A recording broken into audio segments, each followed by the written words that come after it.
नमस्कार बच्चों, हिंदी बी स्पर्श भाग 2 वर्ग दसम की कक्षा में आपका स्वागत है। सहज भाषा शिक्षण के अंतर्गत आज हम लोग पढ़ेंगे कबीर की साखियाँ। पिछले वीडियो में हमने इसके भावार्थ को देखा, कबीरदास के जीवन का और उनके जीवन के परिचय को जाना, उनके काव्यात्मक वैशिष्ट्य के बारे में हमने जाना। प्रस्तुत पाठ में हम एनसीईआरटी की पुस्तक पर आधारित प्रश्न और उसके उत्तरों को जानेंगे। हमारा पहला प्रश्न है, मीठी वाणी बोलने से औरों को सुख और अपने तन को शीतलता कैसे प्राप्त होती है?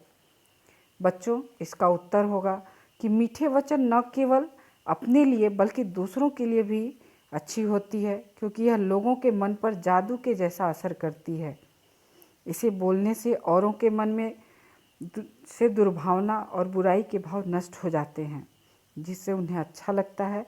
साथ ही दूसरों से मीठी बातें करने से हमारे मन में छिपा घमंड और अहंकार खत्म हो जाता है। इससे हमारे दिल को सुकून मिलता है और हमें काफ़ी शीतलता का अनुभव होता है।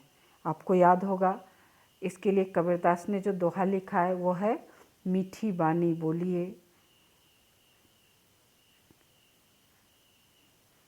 अपना आपा खोए, आपन तन शीतल करे औरन को सुख होए। हमारा दूसरा प्रश्न है, दीपक दिखाई देने पर अंधियारा कैसे मिट जाता है? इस साखी के संदर्भ में स्पष्ट कीजिए। तो कवि ने अपनी साखी में कहा है कि जिस तरह से दीपक के जलने के साथ ही अंधेरा दूर हो जाता है, सारा जगह प्रकाशित हो जाता है, ठीक उसी तरह हमारे मन में जब ज्ञान रूपी दीपक जलता है तब अज्ञानता का अंधकार अपने आप खत्म हो जाता है। अज्ञानता के अंधकार के साथ ही हमारे मन में छिपे क्रोध, मोह, काम, लोभ जैसी बुराइयां भी नष्ट हो जाती हैं और हम ईश्वर को पाने के मार्ग पर आगे बढ़ जाते हैं। ईश्वर कण कण में व्याप्त है, पर हम उसे क्यों नहीं देख पाते?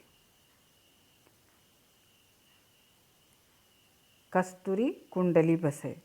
कवि कहते हैं कि हमारा मन भोग विलास और सांसारिक सुख सुविधाओं के चक्कर में इतना खो चुका है कि हमारे सामने होने के बावजूद हम ईश्वर को पहचान नहीं पाते हैं और उन्हें मंदिर मस्जिद में खोजने निकल पड़ते हैं। अर्थात अपने मन में भरे अज्ञान के अंधकार के कारण हम ईश्वर को देख नहीं पाते हैं। हम ईश्वर कण कण में व्याप्त रहते हुए उसे क्यों नहीं देख पाते? क्योंकि हमारे मन में अज्ञान का अंधकार भरा रहता है। संसार में सुखी व्यक्ति कौन है और दुखी कौन? यहाँ सोना और जागना किसके प्रतीक हैं? इसका प्रयोग यहाँ क्यों किया गया है? संत कबीर के अनुसार आज के संसार में वह व्यक्ति सबसे ज़्यादा सुखी है जो सांसारिक भोग विलास में डूबा है, और सबसे ज़्यादा दुखी वह व्यक्ति है जो रात दिन ईश्वर का ध्यान लगाकर जागते रहते हैं। यहाँ सोना अज्ञानता व जागना ज्ञान का प्रतीक है। अर्थात जो लोग सांसारिक सुख सुविधाओं के चंगुल में फंसकर रह जाते हैं वो सोए हुए हैं, उन्हें ईश्वर नहीं मिल सकता। जबकि वास्तविक ज्ञानी तो अपने ज्ञान की मदद से ईश्वर को पा लेते हैं। अर्थात यहाँ सोना मोह माया में फंसने से तुलना की गई है और जागने को ईश्वर की प्राप्ति से तुलना की गई है। अपने स्वभाव को निर्मल रखने के लिए कबीर ने क्या उपाय सुझाया है? याद कीजिए, निंदक नेड़े राखिए। अर्थात अपने स्वभाव को निर्मल रखने के लिए कबीरदास जी ने कहा है कि आपको अपनी निंदा या बुराई करने वाले लोगों के से मुंह नहीं फेरना चाहिए, बल्कि उन्हें हमेशा के लिए अपने पास रखने का प्रबंध करना चाहिए, ताकि वो हमें हमारी बुराइयों के एहसास करवाते रहें और हम बिना साबुन पानी के एकदम स्वच्छ हो जाएं। अर्थात कवि कहते हैं कि निंदा करने वाले लोग एक तरह से हमारे हितैषी ही होते हैं, इसलिए हमें उनका सम्मान करना चाहिए, न कि उनसे घृणा करनी चाहिए, न उनका अपमान करना चाहिए या उनसे क्रोध भी नहीं करना चाहिए।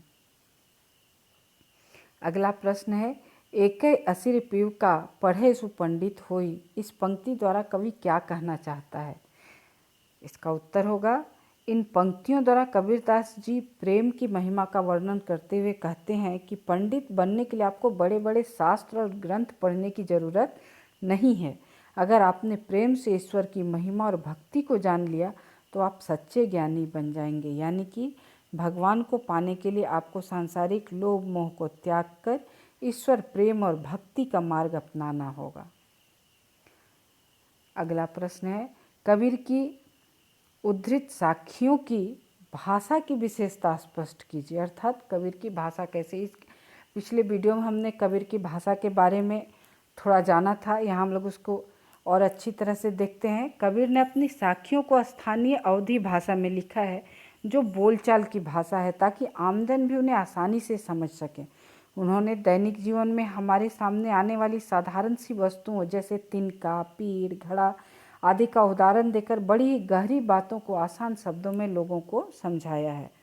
दूसरे शब्दों में कबीर की भाषा उस समय की साधारण भाषा है जिसे सभी आम लोग समझ पाते थे।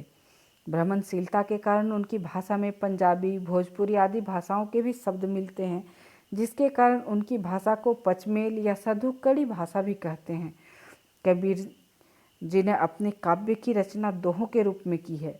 यह केवल 2 पंक्तियों में लिखे जाते हैं। इन 2 पंक्तियों में ही कबीर जी ने साधारण शब्दों में बेहद गहरी गहरी बातें कही हैं, जो हमारे जीवन को सुंदर बनाने में काम आती हैं।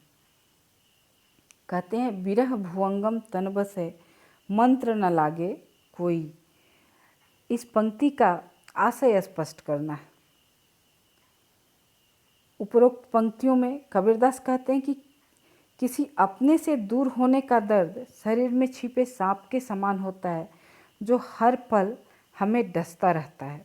जब विरह रूपी सांप किसी के अंदर घुस जाए तो फिर उस पर किसी भी मंत्र का असर नहीं होता है। अर्थात जब हमें किसी प्रिय व्यक्ति से बिछड़ने का गम सताता है तो लोगों की मीठी बातें या प्रेम भी हमें अच्छा महसूस नहीं करवा सकते हैं।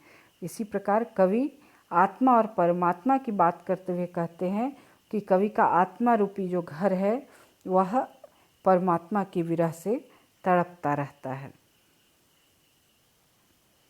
कस्तूरी कुंडली बसे, मृग ढूंढे वन माही। इन पंक्तियों का आशय है कि कबीर दास जी कहते हैं कि तुम अज्ञानतावश जिस ईश्वर को मंदिर मस्जिद जैसे धार्मिक स्थलों में ढूंढते फिर रहे हो, वो तो प्राणी की सांस में, दुनिया के कण कण में समाया हुआ है। जिस तरह से कस्तूरी हिरन अपनी नाभि में छिपी कस्तूरी की गंध में मस्त होकर उसे सारे जंगल में ढूंढता फिरता है, उसी तरह तुम भी ईश्वर को गलत जगह खोज रहे हो। इसलिए अपने हृदय में ज्ञान का दीपक जलाओ, फिर तुम्हें दुनिया में हर जगह ईश्वर नजर आएंगे। अर्थात कवि का कहना है कि जिस प्रकार कस्तूरी नाभि में होने के बावजूद अज्ञानतावश हिरन उसे जंगलों में ढूंढता फिरता है, उसी प्रकार अपने हृदय में ईश्वर के होते हुए भी हम उसे अन्य जगहों पर ढूंढते फिरते हैं, जबकि ईश्वर इस सृष्टि के कण कण में है। जब मैं था तब हरि नहीं, अब हरि है मैं नाही। इन पंक्तियों में कबीरदास जी कहते हैं कि जब मेरे सामने प्रभु नहीं थे तब तक मैं यह मानता था कि मैं हूँ, लेकिन जब मेरे सामने हरि या प्रभु आ गए तो मेरे अंदर का मैं यानी घमंड नष्ट हो गया और ईश्वर से एकात्म हो गया। अर्थात जब तक इंसान की आंखों पर अहंकार का पर्दा पड़ा रहता है तो उसे प्रभु दिखाई नहीं देते हैं। जैसे ही उसकी आंखों से अहंकार का पर्दा हटता है यानी वो विनम्र बन जाता है, वैसे ही उसे ईश्वर दिखने लगते हैं। पोथी पढ़ी पढ़ी जगमुआ, पंडित भया न कोई।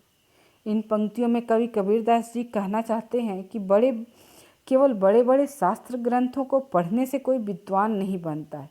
विद्वान बनने के लिए तो सिर्फ प्रेम नाम का एक अक्षर पढ़ना ही काफ़ी होता है।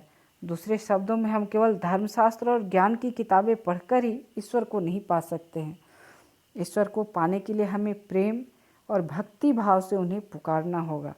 प्रेम में बड़ी शक्ति होती है। इससे आपके मन में ज्ञान का दीपक जल उठता है और आपको ईश्वर का सच्चा ज्ञान प्राप्त होता है।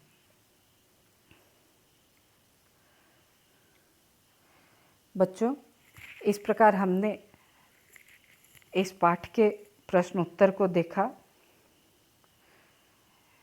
आप इसे अपनी कॉपियों में नोट करेंगे, उसे याद करेंगे, क्योंकि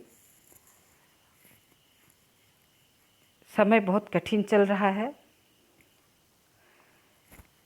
और सबसे कीमती समय ही होता है, क्योंकि समय यदि बीत जाए, नष्ट हो जाए, तो हम उसे दोबारा प्राप्त नहीं कर सकते हैं। चाहे जिस कारण से, कोरोना महामारी से हो या किसी भी कारण से अभी जिस प्रकार हमारा समय नष्ट हो रहा है, यह समय हमें वापस नहीं मिल सकता है। इसलिए आप लोग ध्यान देंगे और कक्षा में पढ़ाई गई बातों को, वीडियो में पढ़ाई गई बातों को कॉपियों में नोट करके उसे याद करने का प्रयास करेंगे, ताकि परीक्षा के लिए आप तैयार हो सकें। धन्यवाद।